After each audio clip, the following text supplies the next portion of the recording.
mainstream media, in this case CBS, is going to prove how not up to the task of serious work they are with this one question that they asked Joe Biden about Iran. Will the U.S. lift sanctions first in order to get Iran back to the negotiating table? No. They have to stop enriching uranium first. It appears there is a standoff. Overnight, Iran's supreme leader, Ayatollah Ali Khamenei, said Iran will not scale back its atomic work until the U.S. removes all sanctions. That was pathetic. So we're talking about a major network here with journalists, and that question was incredibly misleading. Will the U.S. lift sanctions first in order to get Iran back to the negotiating table? They don't tell you that the United States broke the deal. We violated the deal. In fact, we sanctioned them when we were still nominally in the deal, which is a violation of the deal, and then we officially pulled out of the deal. And so when we pulled out of the deal, their response was, okay, I guess we're going to go back to enriching uranium. And so they did that. And now we're saying, all right, look, I know that we violated the deal, and I know that we pulled out of the deal, but you need to start abiding by it first now before we start abiding by it. Why would they do that? We quite literally proved to them in no uncertain terms that a deal with us is not worth the paper it's written on. We proved that. We couldn't make it more clear. We basically screamed it through a megaphone. Do not trust us under any circumstance. So we did that, and now we expect them to get back in the deal that we violated for us to then maybe get back in the deal? I mean, honestly, it's pathetic and it's a sick joke. And a media that wasn't insane would explain everything that I just explained to you.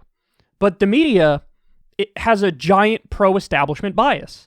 And so that question was framed from the perspective of being hawkish is correct. Being hawkish is right. Being tough is right.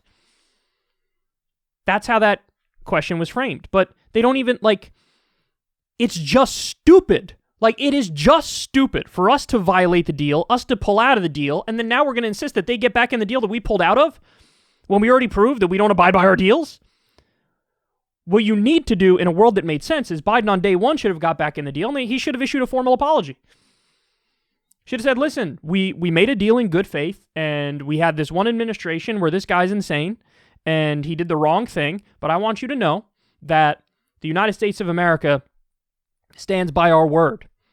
And we gave our word in that deal, and Iran was abiding by that deal perfectly. You proved that you were going to do right by the deal, and so now we are going to do right by the deal, and we apologize for the previous administration. Why would you act like the previous administration was correct? They were right to pull out of the deal, and now you're right to not go back in the deal? Why would you do that? Because the default Washington consensus is neoconservatism and hawkishness. In the same way that there was a story the other day that said Biden wants to stay in Afghanistan now.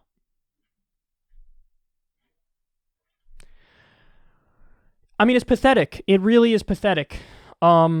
This was the easiest foreign policy layup of all time. Biden had to get back in the deal on day one, and he would have been a hero. It would have moved us closer to peace. We'd be in a much better place.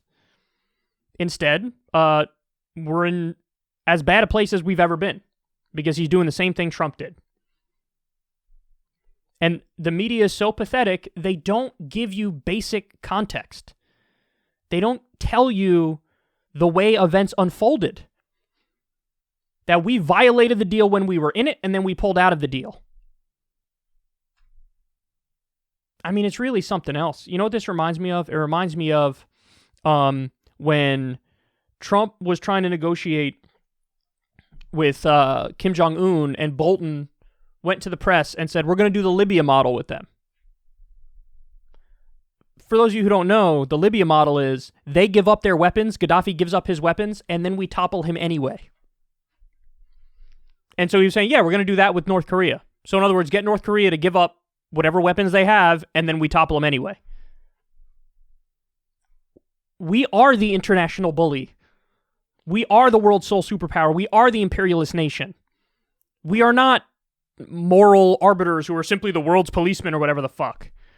It's pathetic, man. This is so pathetic. You should have gotten back in that deal on day one, no questions asked, issued an apology, and we'd be in a much better place now. But he didn't do it. He went full neocon hawk bullshit and violated one of his key promises on the campaign trail, and he deserves nothing but scorn for it.